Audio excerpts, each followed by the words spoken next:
Assalamualaikum warahmatullahi wabarakatuh. Apa kabar semuanya?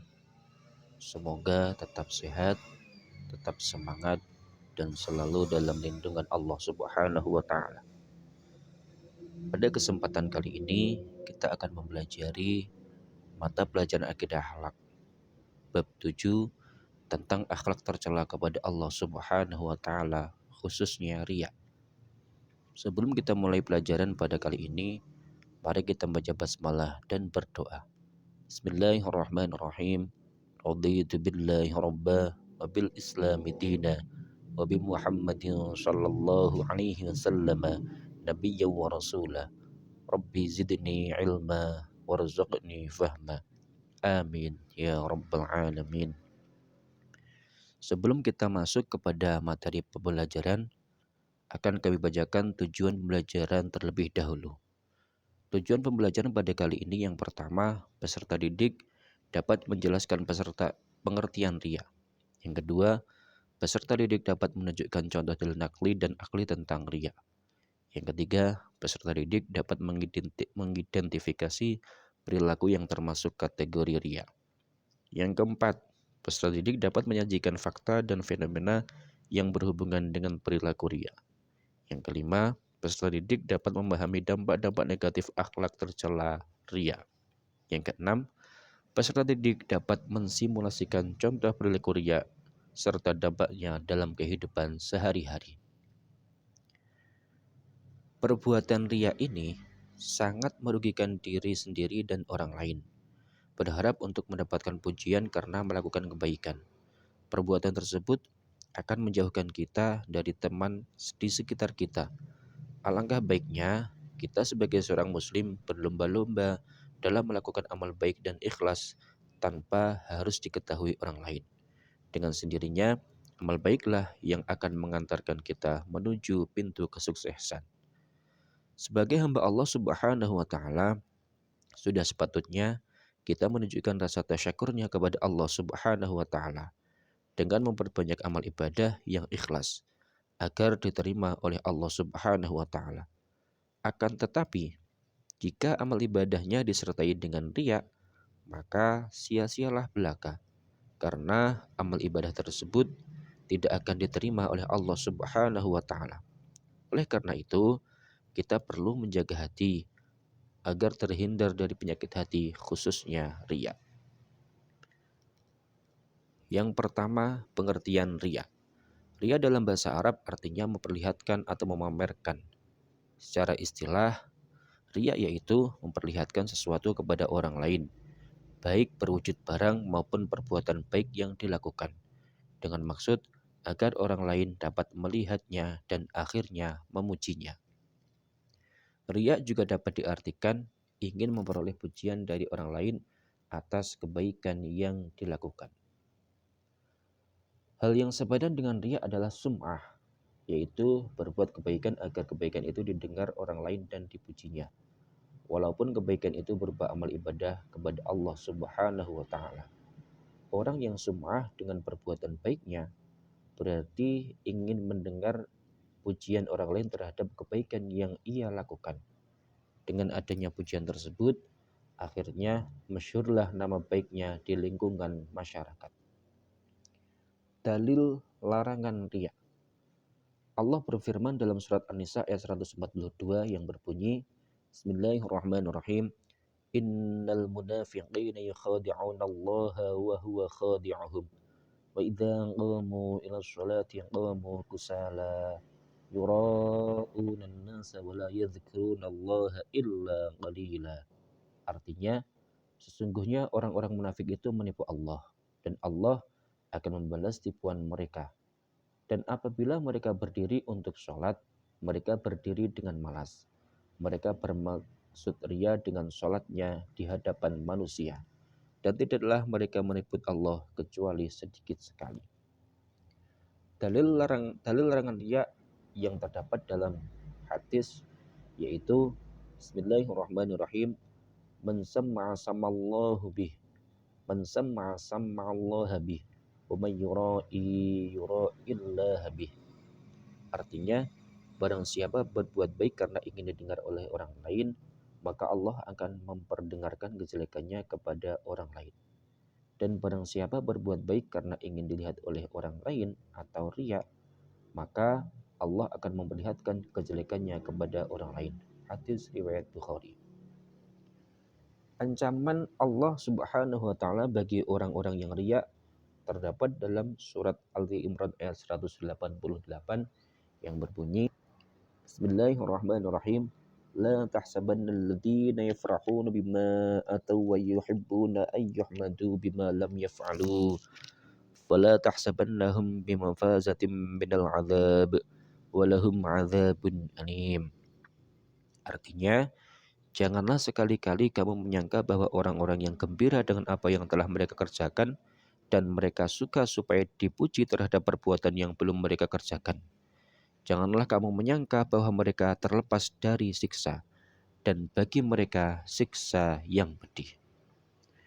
Dari ayat tersebut dapat diambil makna alangkah meruginya orang-orang yang bersifat riya dan sum'ah, karena mereka bersusah payah mengeluarkan tenaga, harta, dan meluangkan waktu, tapi Allah tidak menerima sedikit pun amal ibadah mereka. Bahkan azablah yang akan mereka terima sebagai balasannya. Allah memberikan ancaman bagi perilaku riya termasuk ketika melaksanakan ibadah sholat. Orang yang melakukan perbuatan riya diancam sebagai pendusta agama Islam. Bahkan diancam dengan satu sanksi yaitu neraka wail. Hal ini termaktub dalam firman Allah surat Al-Maun ayat 4 sampai 6 yang berbunyi, Fawailul lil musallin alladzina hum an shalatihim sahun alladzina hum yura'un. Artinya, maka celakalah bagi orang-orang yang sholat, yaitu orang-orang yang lalai dari sholatnya, orang-orang yang berbuat riya. 2. Riya ada dua macam, yaitu yang pertama riya jali, yaitu ibadah atau kebaikan yang sengaja dilakukan di depan orang lain dengan tujuan tidak untuk mengagungkan Allah Subhanahu wa taala, melainkan demi mencari pujian orang lain untuk kebanggaan atau tujuan selain Allah Subhanahu wa taala.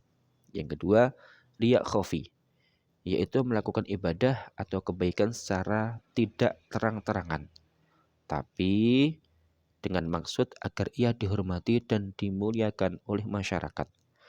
Riya khafi merupakan penyakit hati yang sangat halus dan samar, yang ujungnya sama dengan riya jali, yaitu mengharap pujian dan sanjungan dari orang lain. 3. Bentuk-bentuk atau contoh perbuatan riya dalam kehidupan sehari-hari. Yang pertama, seseorang menyumbang masjid di hadapan banyak orang dengan maksud agar orang banyak menilai dirinya sebagai orang yang ahli jariah. Yang kedua, seseorang siswa senang melaksanakan sholat duha atau zuhur dengan harapan supaya dapat nilai dari gurunya. Yang ketiga, Bapak Taufan membantu pesantren di kampungnya dan supaya panitianya mengumumkan dari hasil sumbangannya dengan maksud agar jamaah menilai dirinya ahli menyumbang. 4. Adapun akibat negatif dari riya diantaranya, yang pertama, menghapus pahala amal baik seperti dijelaskan dalam Quran surat Al-Baqarah ayat 264. Yang kedua, mendapat dosa besar karena riya termasuk perbuatan syirik kecil. Yang ketiga, tidak selamat dari bahaya kekafiran karena riya sangat dekat hubungannya dengan sifat kafir. 5. Perilaku menghindari riya. A. Memandang semua makhluk itu tunduk di bawah kekuasaan Allah Subhanahu wa taala, sehingga makhluk itu dapat mendatangkan kesenangan dan dapat pula menimbulkan bencana, karena kita tidak membutuhkan pujian dan sanjungan dari mereka. Yang kedua, melatih diri untuk beramal secara ikhlas walau sebesar apapun yang dilakukan. Yang ketiga, berusaha menyembunyikan dan merahasiakan ibadah dari orang lain dan ridho terhadap semua amal untuk Allah Subhanahu wa taala semata. Cukup Allah Subhanahu wa taala sajalah yang mengetahui dan memuji amal ibadahnya. Yang keempat, mengendalikan diri agar tidak merasa bangga apabila ada orang lain memuji amal baik yang kita lakukan. Yang kelima, mengendalikan diri agar tidak emosi apabila ada orang lain yang meremehkan kebaikan yang kita lakukan. Yang keenam, tidak senang memuji kebaikan orang lain secara berlebih-lebihan, karena hal itu dapat mendorong pelakunya menjadi ria atas kebaikan yang dia lakukan. Kesimpulan pelajaran pada kali ini yaitu ria dalam bahasa Arab artinya memperlihatkan atau memamerkan. Secara istilah, ria yaitu memperlihatkan sesuatu kepada orang lain, baik barang maupun perbuatan baik yang dilakukan dengan maksud agar orang lain dapat melihatnya dan akhirnya memujinya. Ria ada ria jali dan ria khafi. Salah satu contoh ria yaitu seseorang menyumbang masjid di hadapan banyak orang dengan maksud agar orang banyak menilai dirinya sebagai orang yang ahli jariah. Adapun akibat negatif dari ria diantaranya menghapus pahala amal baik, mendapat dosa besar karena ria termasuk perbuatan syirik kecil, tidak selamat dari bahaya kekafiran.